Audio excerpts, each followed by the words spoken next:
I'm Shin God Zero, and this video will be a double review, starting off with Bandai Movie Monster Series Wave 2 Burning Godzilla, based on Godzilla vs. Destroya. Standing at around 6 inches with included hang tag, this is one mad looking Godzilla with the eyes to let you know it. At first glance, we see a bronze looking Godzilla, which is an interesting choice when most depictions, including the film, show his skin being more of an orange glow. My guess is they went with a more bronze reflective look so it would catch the light. It's an interesting choice, but not one I would have made.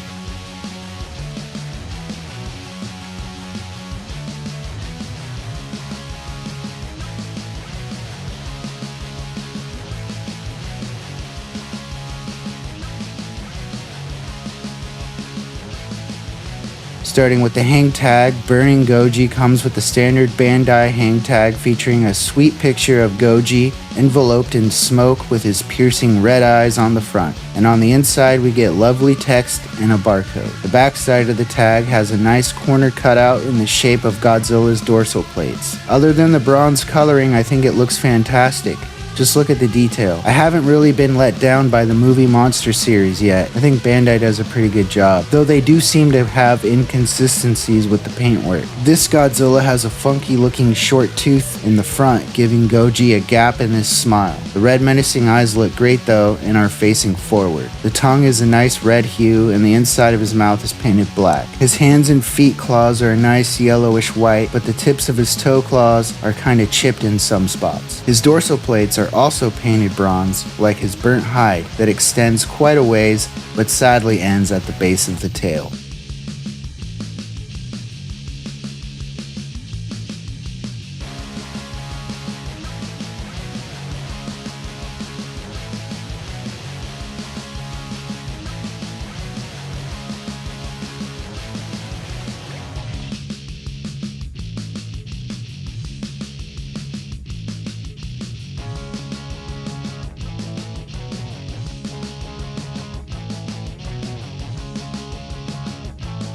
As for articulation, it has 5 limited functional joints. Starting with the neck, it can swivel 360 degrees around no problem. Then the arms, which can swivel until they collide with the torso.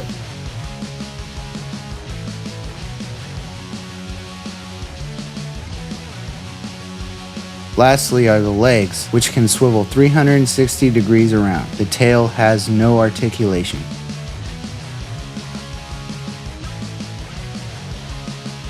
So my final thoughts on this figure are I like it a lot, especially the eyes, but the teeth could have turned out better, and the bronze paint is kind of a weird choice for the color of Burning's skin area. It's definitely unique though. I give this a 4 out of 5. It looks great for what it is.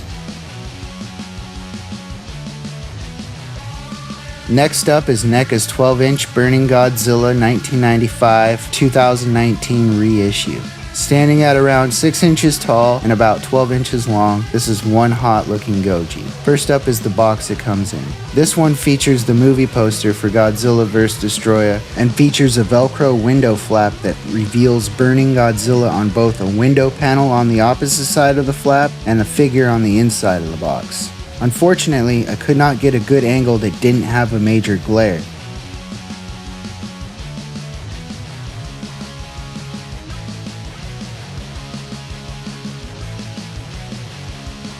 Now let's open this bad boy up. I am greeted by a piece of paper with instructions on how to put the bendable wire tail on. This is common with Godzilla figures from NECA. After submerging the base of the tail in boiling water for around 20 seconds, I easily slipped the tail onto the ball joint with no issues. Moving on, my first impressions are it looks really cool, but also really weird. The burning areas on Godzilla's hide are all translucent, including his dorsal plates, which I think is the main appeal of this particular release. But the figure is kind of a letdown in many ways. For starters, there are a few blotches of white paint on Goji's snout region. The eyes are a bit sloppy looking too, and the teeth didn't turn out well either. I can't close his mouth hardly without resistance, and 2 rows of dorsal plates are peeling up from his back as they were not properly glued into place. Taking a closer look, starting with the head, and taking a look at Goji's upper teeth reveal a not so good looking job with the molding. but the bottom teeth fared better and the inside of the mouth and tongue region looked pretty decent. The eyes look sloppy and rushed and seem a little wonky when looking at Goji straight on. Everything else looks pretty good paint wise, and I like that they chose to go with the blue on the claws. It's an interesting choice,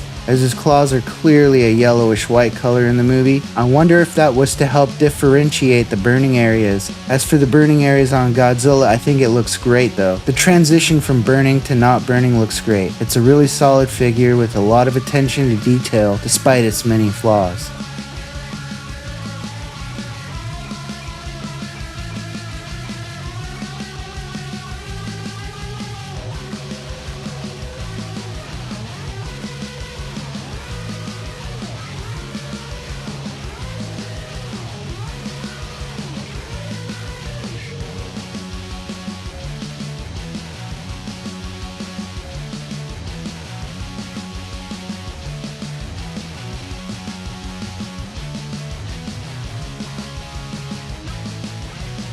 As for articulation, it has nearly 30 points according to NECA. Starting at the head, the jaw is supposed to open and shut, but from what I tried, it seemed to get stuck in the open position, not a good sign. Then the head, which can swivel 360 degrees, then the neck, which can also swivel 360 degrees around.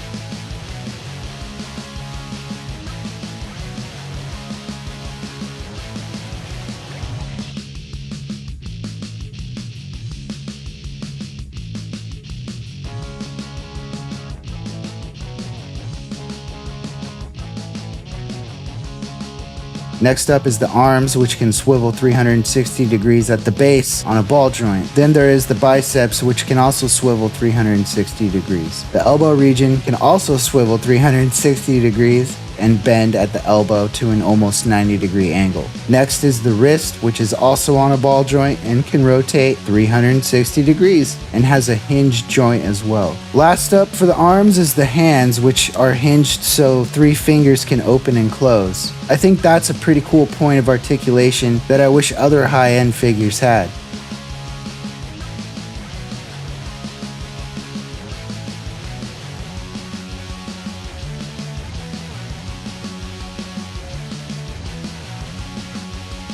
Then there is the torso with 1 point of articulation, which can swivel 360 degrees on its ball joint with no issues.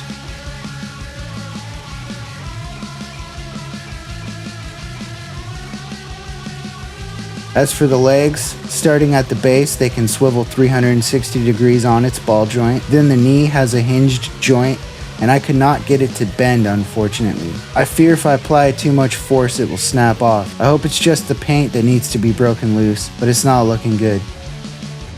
Lastly, the ankle is a simple functional joint that can swivel 360 degrees. Then there's the tail, which has 4 sections on ball joints, and then the tip, which is a bendable wire. So add that, and I'm sure it all adds up to 30 points of articulation. And that's about it. I really like this figure despite its many glaring flaws. Maybe that makes it special, maybe that makes it worse. I don't know. But as for a final rating, I give it a 3 out of 5. The whole head is pretty messed up, from the eyes, the blotches on the snout, the funky looking tooth, and a jaw that doesn't function. The legs hardly bend, and I could live without the bendable tail, as those tear after time and are also hard to bend back into its original position once bent. The 2 rows of dorsal plates that are also not properly glued down hurts this one. The whole body is a bit bulky and clunky as well. I know it's due to the articulated joints, but I feel like it could have been designed better, even for 1995 standards. I feel like NECA are losing or lost the quality in their name. If I had to pick a favorite of the 2 burning Godzillas, I'd have to go with Bandai's, just on overall likeness and quality control. I love them both, but Bandai definitely wins this round. Thanks for watching.